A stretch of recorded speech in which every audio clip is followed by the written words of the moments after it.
My name is Henry Wright, and this is Hailey McLean, pitcher for the softball team. And so I guess just to kind of start us off, do you want to talk about your going into your sophomore year? Mm-hmm. Do you want to talk about a little bit about your recruitment process and just kind of like why did you end up coming to Utah State? Absolutely. So my recruiting was a little kind of shaky because I was during COVID. So we had a dead period until April 1st, I believe, of my junior year, so the very end. And mostly for softball, recruiting is definitely like sophomore to junior summer. Mm-hmm. So it was kind of scary because it was super late in the recruiting process, and a lot of the bigger schools recruited off of video. So if you didn't have a big social media presence, you weren't gonna get seen by those bigger schools. So I got lucky. I actually was interested in Utah State. I came to a couple camps here, and I got recruited by Coach Herberling, which is two coaching staffs ago. And I wanted to get out from home because I'm from Reno, Nevada, so we play, or like the hometown of University of Nevada, Reno. And I wasn't exactly wanting to stay at home, but I wanted to be close to home, and it's in the same conference, so I was like, perfect. So same conference, same colors, just different state. Great. Mm-hmm. And then so obviously, you came in and had a few really impressive games, right, as a freshman in the circle.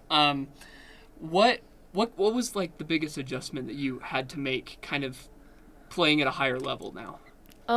Hitters are definitely a lot better in college than they were in travel, high school ball. And so it was just making adjustments, making sure that I toned in my practices, making sure that I relied on my team a lot more than I did back when I was in high school and stuff. Mm-hmm.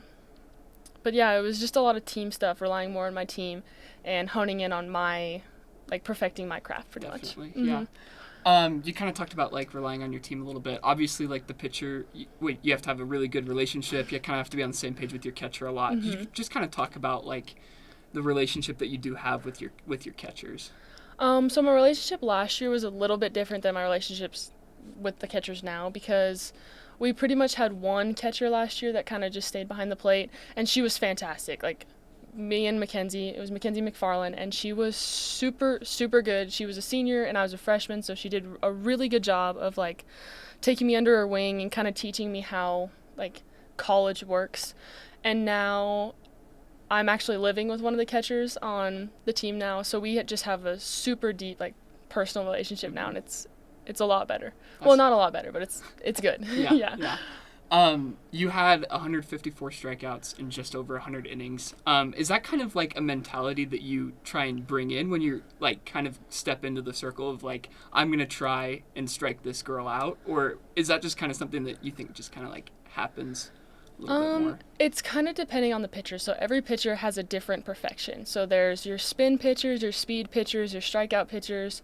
And so you kind of just have to know what kind of pitcher you are, and then going to the circle with all my coaches saying, yeah, you move the ball and you're a strikeout pitcher. So trust that. And so it was basically just trusting what I've been told, what I know as a pitcher I am.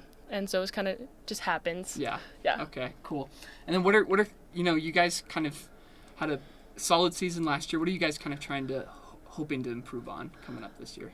We have a little bit of a changed mentality with an entire new coaching staff this year, and it's been super productive. Practices are way different. I feel like we're getting a lot more reps in, a lot more productive reps, and as a team, we have come together so much more, like a lot more team bondings, which is very good for the team culture, and yeah, it's just been a complete change of mentality. How do you guys I'm trying to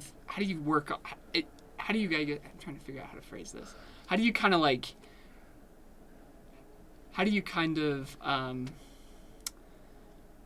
What goes into some of those team bonding activities? How do you grow and kind of develop good relationships with your teammates? Honestly, a lot of them are just regular, like, team bondings. Like, we have tailgates every single football game that the coach puts on, so a lot of it is coach initiating, but other than that, we've had a lot of like players stepping up and hosting team bondings kind of on their own, which has been really nice because it's not like you're under coach's eye, but it's been kind of the addition of both. It's been so much better.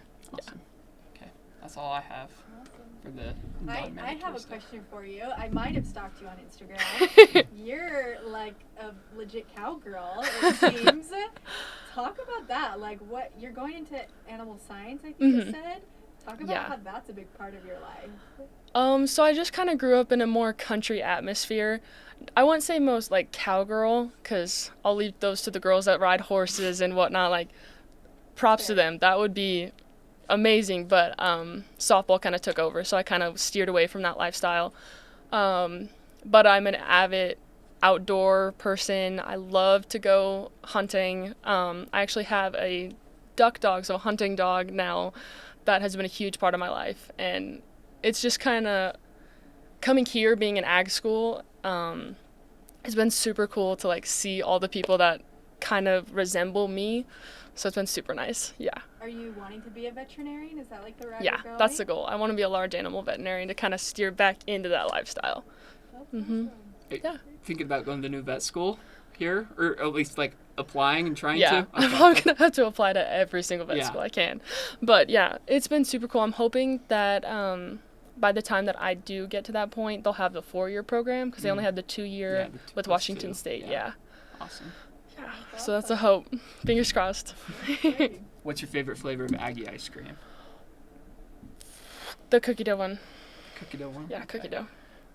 So if you were to play a sport at Utah State other than softball, what would you play? Probably volleyball. Those girls are so good. Yeah, and it's fun to watch them. They're way good. Who is your sports idol or role model that you had growing up?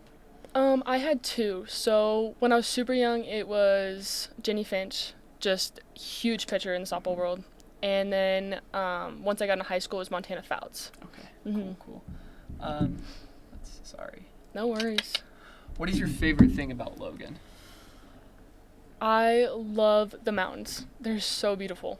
Okay. Yeah, the scenery. And then your least favorite part about Logan? There's this place back home called Qdoba. It's kind of like a Chick-fil-A I know Qdoba. Chipotle. Yeah. I wish there was one here. Yeah. Lack of a Qdoba. Yes, lack of a Qdoba. Cool. That's everything I have.